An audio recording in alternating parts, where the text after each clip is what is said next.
আমাদের শহীদ সালাম, বরকত, রফিক, জব্বার তারা জীবন বাজি রেখেছেন।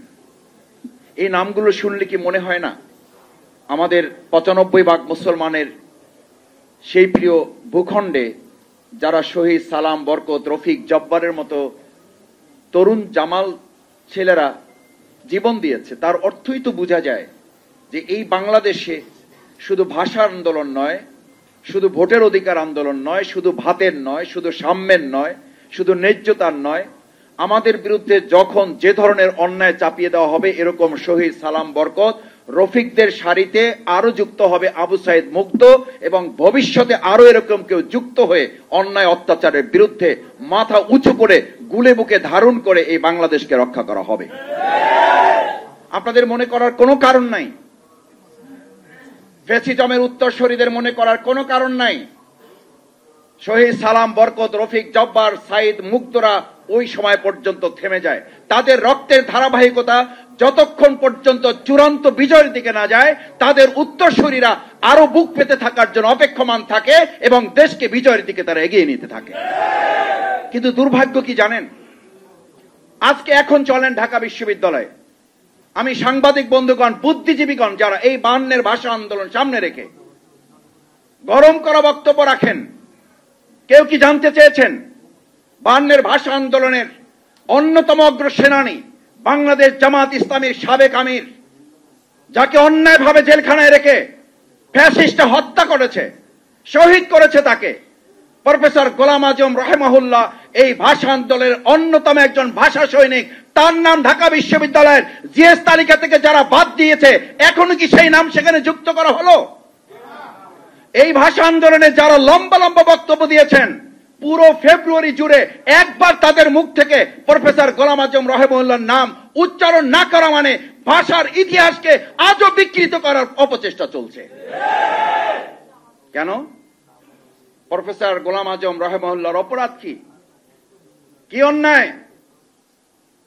যার যতটুকু অধিকার, যার যতটুকু সম্মান, যার যতটুকু প্রাপ্য, সেটুকু আমরা যতদিন দিতে না পারবো ততদিন মনে রাখতে হবে এরকম ৫২ হবে, এরকম ৭১ হবে, এরকম ৯০ হবে, এরকম ২০২৪ হবে, কিন্তু আমরা আমাদের প্রকৃত অধিকার প্রতিষ্ঠা করতে সক্ষম হব না যতক্ষণ পর্যন্ত আমরা ন্যায্য সম্মানটুকু দিতে পারবো না।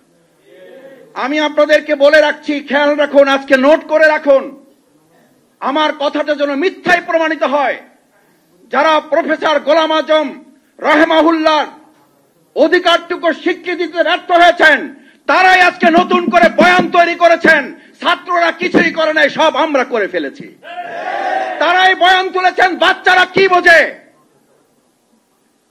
এই বয়ান যারা ৫২ থেকে তুলেছেন, তারা ৭১-এ তুলেছেন, তারা ৯০ করেছেন, তারা ২৪-এ এসে একই কথা তুলে তার সম্মান অধিকার থেকে তাকে বঞ্চিত করার চক্রান্ত এবং ষড়যন্ত্র অব্যাহত রেখেছেন। আমি আজ প্রধান অতিথি যেহেতু বক্তব্য রাখবেন, আমি শেষ যে কথাটা বলে আমার বক্তব্যের ইতি টানতে চাই। সম্মানিত সুধীমণ্ডলী, অতিথিবৃন্দ, সাংবাদিক বন্ধুগণ, ভাষা আন্দোলনের আরেকটি অন্যতম প্রচেষ্টা ছিল এই দেশ এবং জাতিকে ঐক্যবদ্ধ করার। অত্যন্ত দুর্ভাগ্যজনক, এখন আমরা শুনি যে আমাদের অমুক নির্বাচন দিতে হবে, না হলে আমরা জীবন দিয়ে দিব। একটা নির্বাচনের জন্য জীবন দিয়ে দিতে হবে। এই জীবন দেওয়া মানুষগুলো আমরা এতদিন কোথায় ছিলাম? আমরা তো গুলির সামনে দাঁড়াতে পারি নাই, দাঁড়িয়েছে তো আমাদের ছাত্র, তরুণ, যুব সমাজরা। তারা যদি এখন বলে যে সংস্কার লাগবে, তারা যদি এখন বলে যে আমাদের জাতীয় সরকার নির্বাচনের আগে আমাদের স্থানীয় নির্বাচন দিতে হবে, তাহলে তো সেটি বিবেচনায় নেওয়া প্রয়োজন, তাদের সাথে কথা বলা প্রয়োজন। তার আগে আমরা জীবন দেওয়ার জন্য রাস্তায় নেমে যাওয়ার সিদ্ধান্ত তো এই ছাত্র রক্ত, শহীদ, আহত, পঙ্গুত্বদের সাথে বেইমানি করা শামিল। এই বাংলাদেশকে আমি, আপনি, একজন ব্যক্তি কিংবা কোন একটা দল এই ২০২৫ সালের এখানে প্রেস ক্লাবে দাঁড়িয়ে আপনার কথা বলার পরিবেশ তৈরি করে দিয়েছে। আমার নেতা, আমার নেত্রীকে কি জেলখানা থেকে আপনি, আমি, আমরা মুক্ত করেছি? তাহলে যারা আজকে এখানে দাঁড়িয়ে আমরা কথা বলছি, আজকে জীবন দিয়ে দেব, আজকে কবরে পাঠিয়ে দেন, না হলে আমরা এটা করতে দেব না, এই বক্তব্য মূলত একটা জাতিকে ঐক্যবদ্ধ করার নমুনা বহন করে না। বাংলাদেশ জামাত ইসলামী আজকের এই সেমিনার থেকে ভাষা আন্দোলনে যেমন আমরা ঐক্যবদ্ধ ছিলাম, আমরা আমাদের দেশ স্বাধীনের জন্য যেমন ঐক্যবদ্ধ ছিলাম, আমরা ২০২৪-এ যেমন দল গোষ্ঠী মত সবকিছু উপেক্ষা করে এক কাতারে এসে ফ্যাসিবাদের বিরুদ্ধে দাঁড়িয়েছিলাম। ভাষা আন্দোলনের আজকের শিক্ষা নিয়ে বাংলাদেশ জামাত ইসলামী এই দেশের জনগণকে সাথে নিয়ে সমস্ত ফ্যাসিবাদের বিরুদ্ধে, স্বৈরাচারের বিরুদ্ধে, দুর্নীতির বিরুদ্ধে, চাঁদাবাজ দখলদারদের বিরুদ্ধে আবার ছাত্র সমাজ জনতাকে সাথে নিয়ে আমরা রাজপথে আন্দোলন করব। তবুও অন্যায়ের কাছে এই দেশের মানুষ বান্নে মাথা নত করে নাই। 2025 এসে মাথা নত করবে এটা ভাবলে শুধু বোকা স্বর্গে না, আপনারা পাগলের প্রলাপের রাজ্যে বসবাস করছেন।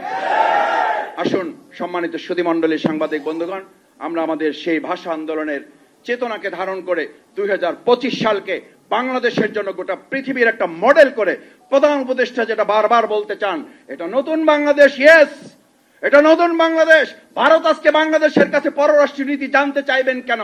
53 বছর স্বাধীন বাংলাদেশের কাছে আমাদের প্রতিবেশী রাষ্ট্র জানতে চায় আমাদের পররাষ্ট্র নীতি কি হবে, হোয়াটস হ্যাপেন্ড, কি হয়েছে। বরং আমরা বলতে চাই আমাদের প্রতিবেশী রাষ্ট্রের সাথে পৃথিবীর অন্য রাষ্ট্রের যে সম্পর্ক, আপনাদের সাথে আমাদের সেই সম্পর্কই বিরাজমান থাকবে। আসুন আমাদের সেই সুন্দর বাংলাদেশ বিনির্মাণে আজকের ভাষা আন্দোলন যেন একটা মাইল ফলক হয়, সেই প্রত্যাশা নিয়ে বাংলাদেশ জামাত ইসলামী আজকে সেমিনারের আয়োজন করেছে। দেশ এবং জাতির কাছে সেই প্রত্যাশা পূরণে সেমিনার ভূমিকা পালন করতে পারলে আজকের এই সেমিনার সফল এবং সার্থক হবে।